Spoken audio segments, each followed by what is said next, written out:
Chalo, I guess we can This start. call is now being. Om Namo Bhagavate Vasudevaya. Om Namo Bhagavate Vasudevaya. Om Namo Bhagavate Vasudevaya. Narayanam Namaskritya Naram Chaiva Narottamam. Devim Saraswatim Vyasam Tato Jayam Dhire. Nashtaprayeshu Pantreshu Nityam Bhagavata Sevaya. Bhagavati Uttam Shloke Bhaktir Bhavati Naistiki. So, continuing with the discussion on Srimad Bhagavatam, Canto 4. Today we are starting new chapter, chapter number 16. Praise of King Prithu by the professional reciters. Text number 1.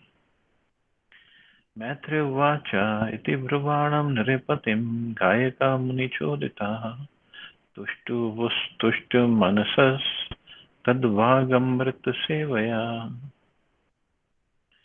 The great sage Maitreya continued. While King Prithu thus spoke, the humility of his nectarian speeches pleased the reciters very much. Then again they continued to praise the king highly with exalted prayers, as they had been instructed by the great sages. Here the word Muni Chodita indicates instructions received from great sages and saintly persons. Although Maharaj Prithu was simply enthroned on the royal seat and was not at that time exhibiting his godly powers, the reciters like the Suta, the Magad, and the Vandi understood that King Prithu was an incarnation of God. They could understand this by the instructions given by the great sages and learned Brahmins. We have to understand the incarnations of God by the instructions of authorized persons. We cannot manufacture a God by our own concoctions. As stated by Narottam Das Thakur, Sadhu Shastra Guru, one has to test all spiritual matters according to the instructions of saintly persons, scriptures, and the spiritual master. The spiritual master is one who follows the instructions of his predecessors, namely the sadhus or saintly persons. A bona fide spiritual master does not mention anything not mentioned in the authorized scriptures. Ordinary people have to follow the instructions of sadhu, shastra, and guru. Those statements made in the shastras and those made by the bona fide sadhu or guru cannot differ from one another. So in the previous verse, we saw how Maharaj Prithu was asking all these people, glorifying him, not to do that because he said, I haven't done anything yet. But they looked at the sadhus, the saintly person assembled, Brahmins, and they said, no, you continue glorifying him.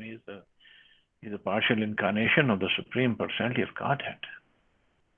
So Suta Magad, and with they just continued with their glorification, and Prabhupada is stressing on that if the Brahmins and the sadhus who were there, sages who were there, if they say something, see, because they were not just unrealistic Brahmins or just fake Brahmins or fake sadhus, they were self-realized souls. And if they say something, and that must be cross-checked with the Shastras, so that is something that we have to follow. So Sadhu, Guru, Shastra, these are our bona fide things that we can follow and make progress. And so sadhus and guru, they're not going to say anything that is not in the Shastras. That is like a litmus test for sadhu and guru. Shastras are absolute, that's for sure. So the qualification of a guru and sadhu is that they don't speak anything that is not in the Shastras. And that is why I mentioned it earlier, I didn't mention it. Prabhupada, if we read the Prabhupada's purports, nowhere Prabhupada says, I think, I believe so, I think so, it's my opinion, and this and that. He's never ever writing anything which is not authorized, which is not bona fide. So whatever he is writing, it is completely bona fide, authorized. Through, all these statements are given in one scripture or the other. Or like here, he is quoting Narottam Das Thakur. So he is not making up his own statements. He said Narottam Das Thakur said that, and Narottam Das Thakur, a great acharya. So that's the beauty of his purpose. And this is what he's trying to tell us. Just follow the Shastras. And Sadhu and Guru are actually two eyes by which we can see the Shastras or the injunctions of the scriptures. Reciters like the Sud and Magadh were confidentially aware that King Prithu was an incarnation of the personality of Godhead. Although the king denied such praise because he was not at that time exhibiting his godly qualities, the reciters did not stop praising him. Rather, they were very pleased with the king, who, although actually an incarnation of God, was so humble and delightful in his dealings with devotees. In this connection, we may note that previously it was mentioned that King Prithu was smiling and was in a pleasant mood while speaking to the reciters. Thus, we have to learn from the Lord or his incarnation how to become gentle and humble. The king's behavior was very pleasing to the reciters, and consequently, the reciters continued their praise and even foretold the king's future activities, as they had been instructed by the sadhus and the sages. So the reciters are going to foretell the activities of the king. So this is another feature of the incarnations, that their activities are all mentioned in the scriptures. Wherever they're going to appear, when are they going to appear, what are they going to do, it's mentioned in the scripture, so that we don't get misled by some false incarnations or cheaters. Just like some people like to claim that Kalki Avatar has already appeared in a village in Punjab somewhere in Punjab. But Kalki Avatar is going to appear towards the end of Kali Yuga. But people don't want to listen to it. They don't want to believe it. Kali Yuga is full of cheaters and cheated. Nalam vayate mahimanuvarnane yo devavaryo avatatar mayaya venanga jatasya cha paurushani te vachaspatinam api babram urdhya. The reciters continued, Dear King, you are a direct incarnation of the Supreme Personality of Godhead, Lord Vishnu, and by His causeless mercy you have descended on this earth. Therefore, it is not possible for us to actually glorify your exalted activities. Although you have appeared through the body of King Vena, even great orators and speakers like Lord Brahma and other demigods cannot exactly describe the glorious activities of your Lordship. In this verse, the word Maya means by your causeless mercy. The Mayavadi philosophers explain the word Maya as meaning illusion or falseness. However, there is another meaning of Maya, that is causeless mercy. There are two kinds of Maya, Yogamaya and Mahamaya. Mahamaya is an expansion of Yogamaya, and both these Mayas are different expressions of Lord's internal potencies. As stated in the Bhagavad Gita, the Lord appears through His internal potencies, Atma Mayaya. We should therefore reject the Mayavad explanation that the Lord appears in a body given by the external potency, the material energy. The Lord and His incarnation are fully independent and can appear anywhere and everywhere by virtue of the internal potency. Although born out of the so-called dead body of King Vena, King Prithu was still an incarnation of the Supreme Personality of Godhead by the Lord's internal potency. So Krishna says in Bhagavad Gita, the Sambhavami Atma Mayaya means I appear through my internal potency, Atma Mayaya, not Mahamaya. So similarly, his incarnations, even though King Prithu was a Shaktivesh avatar, still, since his incarnation is considered incarnation of the Supreme Personality of Godhead, he appears through internal potency, not external, not Maya, not Mahamaya. Even though he appeared by churning of the hands of who? Of King Vena. King Vena, very sinful person. But his sinful reactions were gone when Bahuka appeared from his body, so his body was completely purified now for King Prithu to appear from. The Lord can appear in any family. Sometimes he appears as a fish incarnation, Matsya Avatar, or a boar incarnation, Varaha Avatar. Thus the Lord is completely free and independent to appear anywhere and everywhere by his internal potency. So whichever avatar, whichever form he appears in, it's all by internal potency, by his own Yogamaya. It is stated that Ananta, an incarnation of the Lord who has unlimited mouths, cannot reach the end of his glorification of the Lord. Although Ananta has been describing the Lord, describing the glories of the Lord since time immemorial. So what to speak of demigods like Lord Brahma, Lord Shiva and others? It is said that the Lord is Shiva Virinchi Nutam, always worshipped by demigods like Lord Shiva and Lord Brahma. If the demigods cannot find adequate language to express the glories of the Lord, then what to speak of others?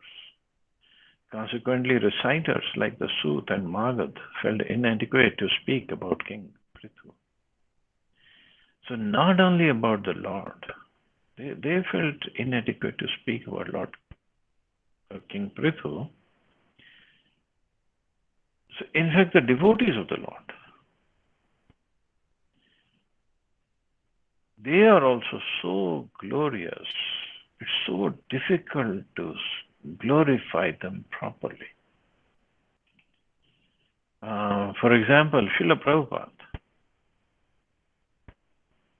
There has been so many books written about Srila Prabhupada by his different disciples, about his activities, about his dealing with devotees, dealing with others, about his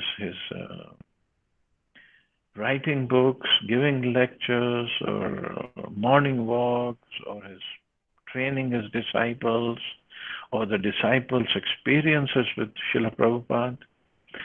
So many books have been written.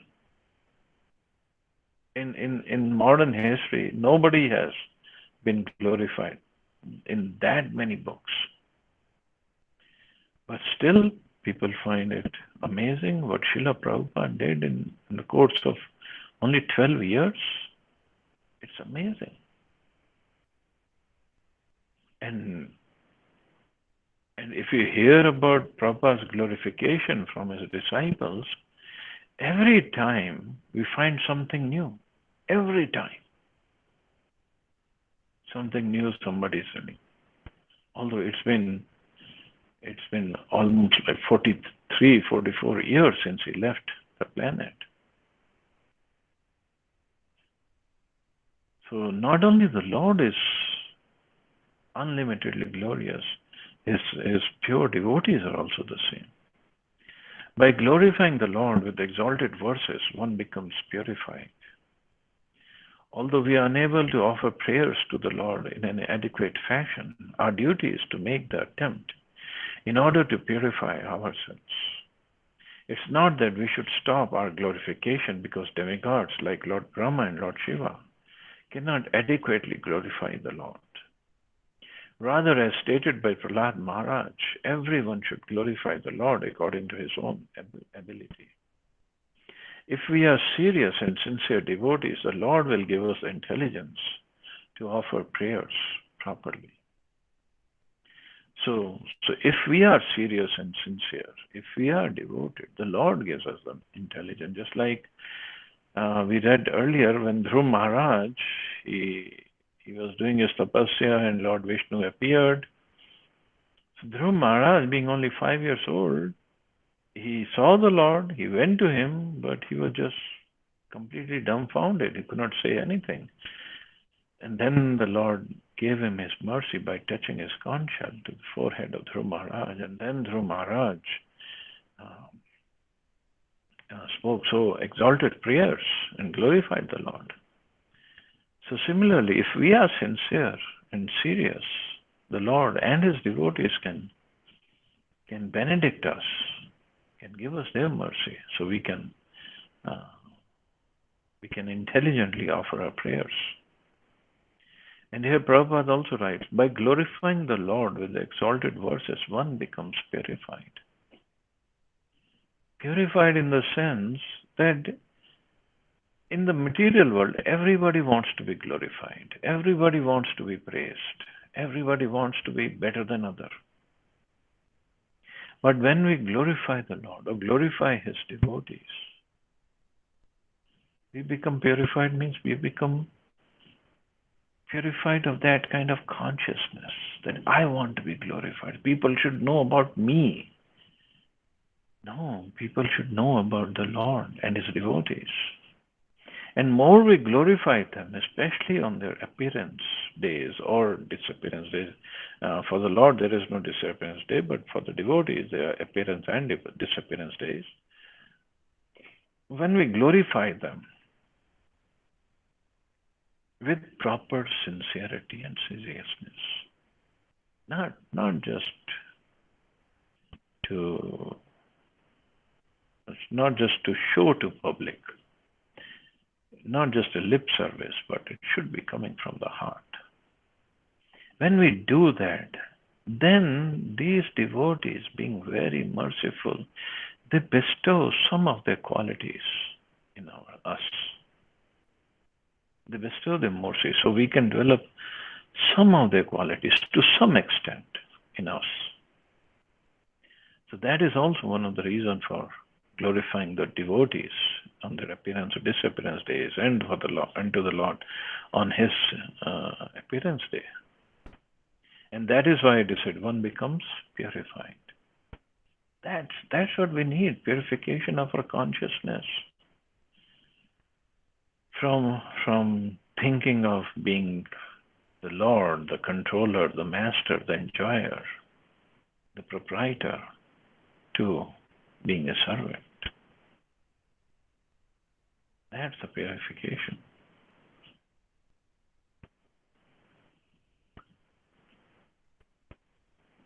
Athapi utara shravasa prithor hare kalavatarasya kathamritadritaha yathopadesham munibhi prachoditaha shlaghyani karmani vayam vitanmahi. Although we are unable to glorify you adequately, we nonetheless have a transcendental taste for glorifying your activities. We shall try to glorify you according to the instructions received from authoritative sages and scholars. Whatever we speak, however, is always inadequate and very insignificant. Dear King, because you are a direct incarnation of the Supreme Personality of Godhead, all your activities are liberal and ever laudable. However expert one may be, he can never describe the glories of the Lord adequately. Nonetheless, those engaged in glorifying the activities of the Lord should try to do so as far as possible. Such an attempt will please the Supreme Personality of Godhead. Lord Chaitanya has advised all his followers to go everywhere and preach the message of Lord Krishna. Since this message is essentially Bhagavad Gita, the preacher's duty is to study Bhagavad Gita as it is, understood by disciplic succession and explained by great sages and learned devotees. One should speak to the general populace in accordance with one's predecessors, Sadhu, Guru, and Shastra. This simple process is the easiest method by which one can glorify the Lord. So glorifying the Lord, the preaching to others. Basically, it's the same. So, Prabhupada said, glorification of the Lord, the message is essentially Bhagavad Gita. So, Bhagavad Gita means song of the Lord. So, it's a message given by Krishna. Srimad Bhagavatam is message about Krishna. Krishna's incarnations, Krishna's devotees. So all we have to do is just repeat the words of Sadhu, Guru and Shastra. That's all. By Prabhupada's mercy, by the mercy of Acharyas, mercy of Chaitanya Mahaprabhu, Krishna, Radharani, they can give us intelligence by which we can speak more. Otherwise, if we just repeat the words of Prabhupada in the purport, or if we listen to his lecture and just repeat the words, that is good enough. And this is the simplest process. Simplest process, easiest method by which one can glorify the Lord. In fact, to tell you the truth, in the beginning days of my giving lectures, I didn't have experience, I didn't have knowledge, I still don't have, but at that time I didn't have at all any speaking capabilities, especially public speaking. So what I would do, I would take a printout of Prabhupada's lecture on that shloka, whatever shloka we were going to discuss. And I would just read that lecture, that's it, word to word. And I said, this is what it is. And any questions? I don't know anything. We'll discuss next time, whatever questions you have.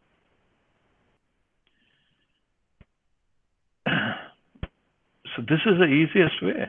The Prabhupada has given everything in all his lectures. Any lecture you pick up, it's complete, it's perfect.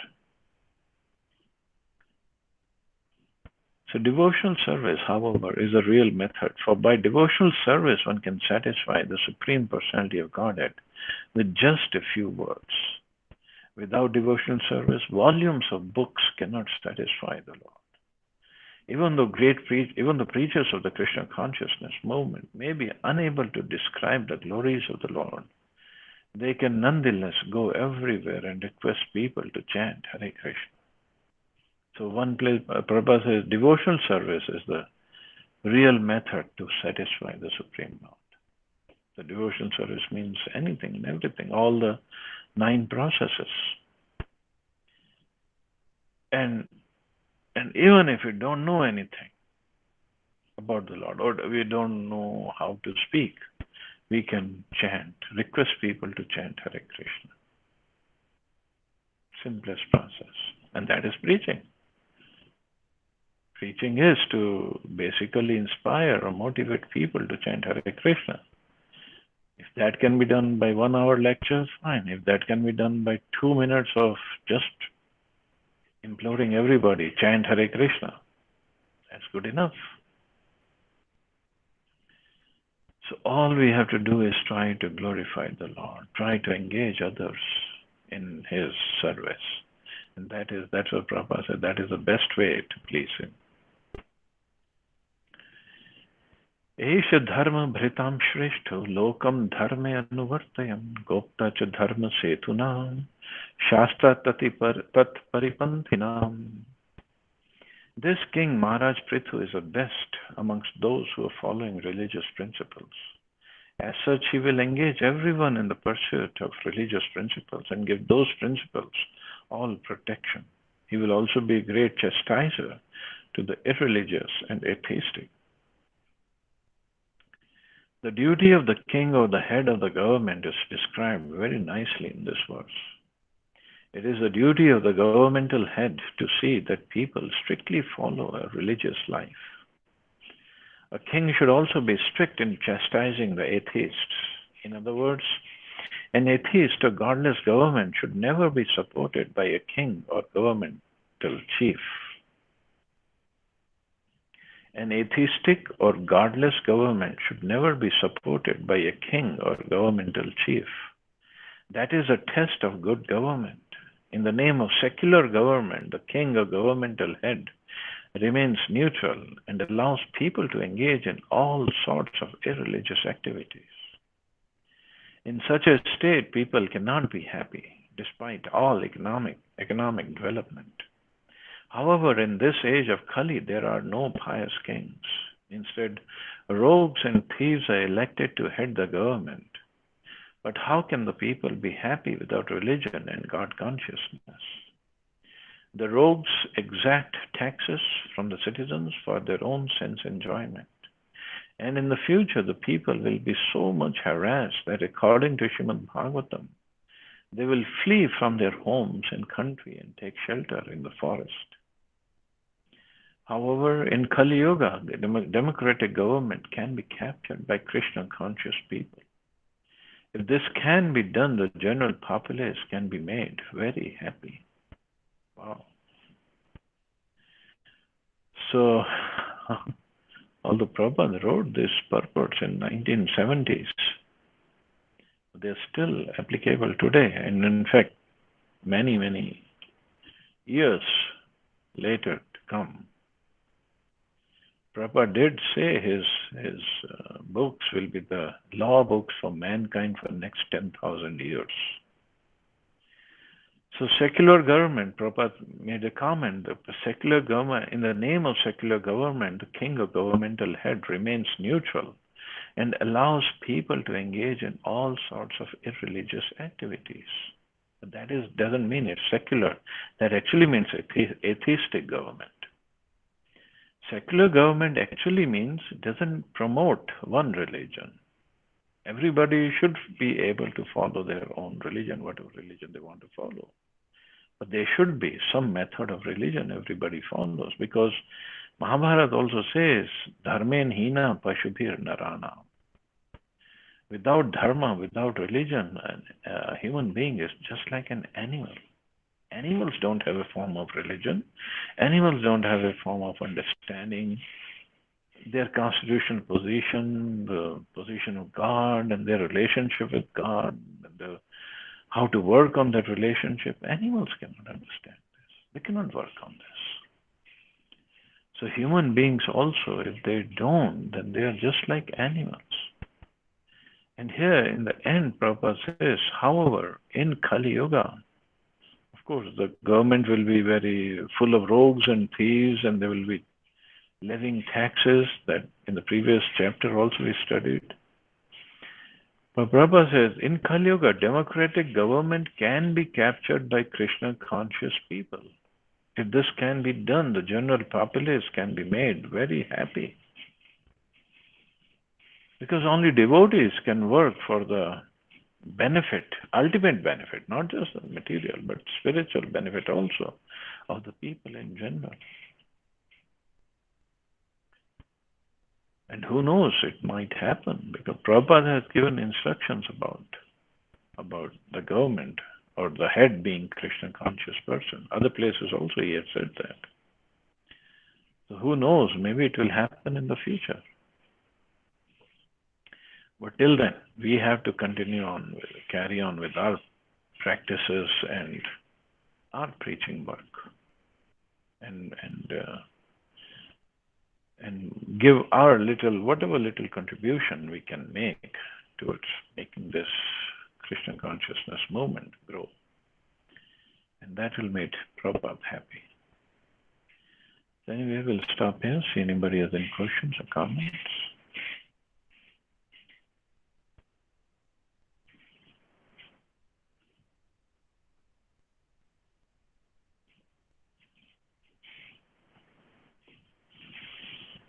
So hope you all had a nice, very fruitful, devotional Radhashtami. You all got plenty of mercy over Srimati Radharani. So you all have a nice and safe and wonderful day. Hare Krishna. Jai Srila Prabhupada.